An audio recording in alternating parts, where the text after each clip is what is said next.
Stedman, who was the producer as well as running the unit. He was the producer of the series, and Peter Hayden, who was the director stroke scriptwriter, and Melanie Reid, who was editing the program. They had all this wonderful footage, but they had no story because the director, the actual field director, had moved on. So nobody knew what the story was. And I think the idea was, let's hook Rod in as a researcher, and maybe he can sit down and tell us what this footage depicts. We treated it a little as a soap opera, really. We all felt that if we could get to know the individual characters, because there were only 7 of them, we could get some sort of empathy on the part of the audience for those little birds. Ultimately, we did 2 half-hour Black Robin documentaries. So we did 7 Black Robins, then we did The Robin's Return, and then I made a 1-hour special which told the whole story. It kind of took a step back and provided a much larger storytelling arc, and that picked up a few gongs, yeah.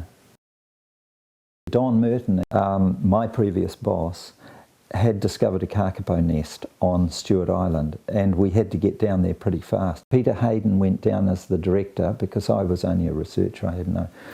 And God bless him, we got to the bottom end of Stewart Island, and the first thing Peter Hayden, who became a very close friend and was a wonderful mentor in those days, Peter said, well, as far as I'm concerned, I'm the kitchen boy here, and I'll make the meals, but I want you to go out and try and direct this show. So that was my first break, and that was something that Peter took on entirely himself. He was the man in the field, the man on the spot. If it had failed, the buck stopped with Peter, but he gave me my first break. So in that first series of 5 shows, I directed the Kakapo documentary. 2 of us in Dunedin, Ian Taylor, who was directing straight documentaries, and myself working on natural history documentaries, both of us decided to have a crack at a 1-hour special. And I can remember being told that I was allowed to do it so long as it cost no more than a half-hour show.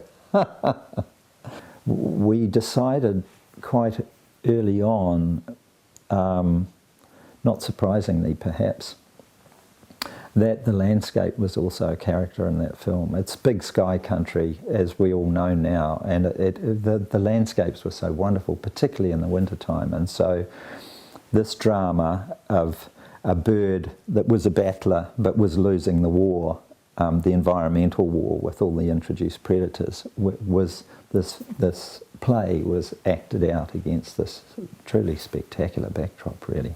And I think that was part of the success of the tragedy of the Black Stilt, really, because it is a tragedy, that story.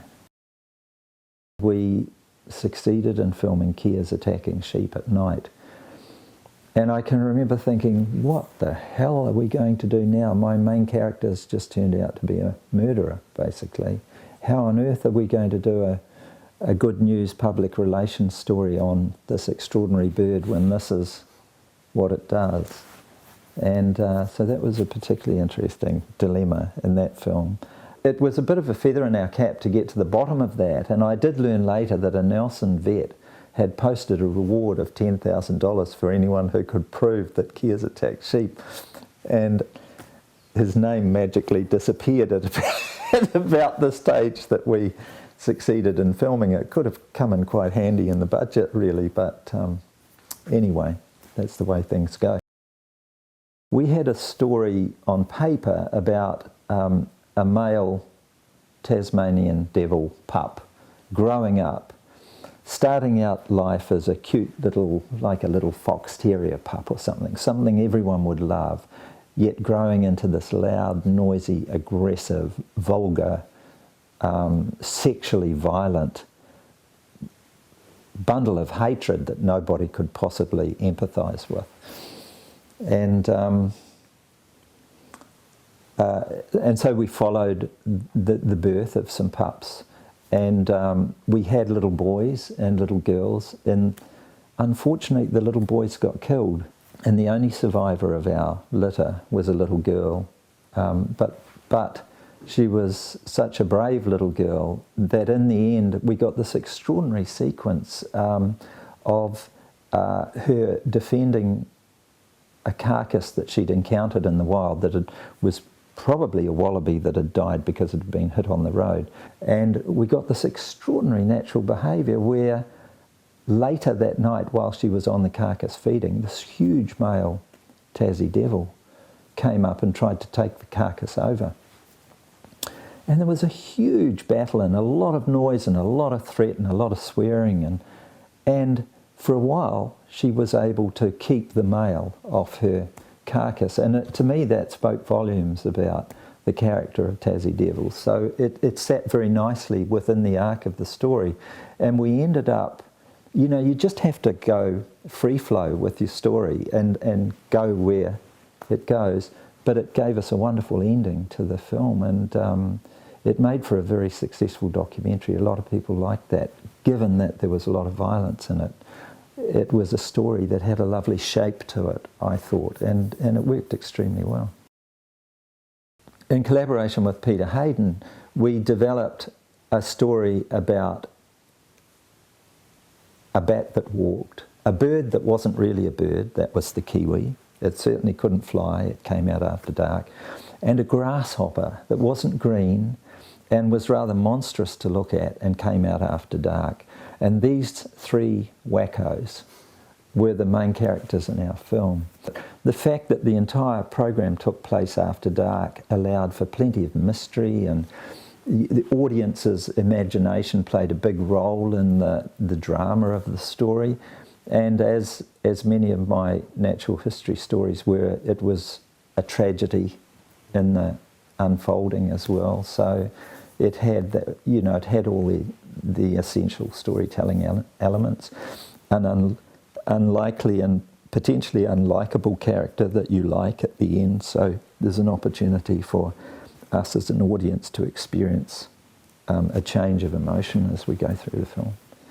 I don't think it picked up any gongs, that documentary, but it's the one that gives me the greatest feeling here. It's the child I love best. I think the Natural History Unit came into being at the right time. I mean, New Zealand was ready for the Natural History Unit when it started. We were all, as New Zealanders, we were all becoming more aware of rare bird stories, and Michael was smart enough to see the potential in telling rare bird stories, and then he expanded our understanding of our place in the environment by allowing Antarctica and stories from Antarctica to be screened, because they had a lot of relevance to, you know, we had Ed Hillary who went down there and climbed mountains and that, so it sort of embraced that outdoor wilderness. And so we started learning about ecosystems and about communities of animals by developing in that way. So I think it was a product of its time. You know, I spent 25 years making wildlife documentaries. It heartens me to know that that product is still available today, and at no cost really. People can go online and see those films. So they have gone on and had a life of their own. And I found that reassuring, because at the time that I was making those documentaries, I felt they were quite transient in nature. They'd be screened a couple of times, maybe repeated if you were lucky, and then I thought they'd fade into the ether. And when I left the Natural History Unit, I did it because I thought there must be a more permanent way of presenting stories about what's happening in the natural world. So I went back to publishing really, and to producing books, so that you have something solid in your hand and it sits on a bookcase, and at a moment's notice you can decide to go back and pull it out and read it again. So I favoured going back to a more permanent medium, but I think film has gone on and proved that if it's a story that's worth telling, it will still be out there in one shape or form. and people can still watch them, and that's the wonderful thing about New Zealand on screen. There's a huge resource there to dip into, and yeah, so that's very satisfying.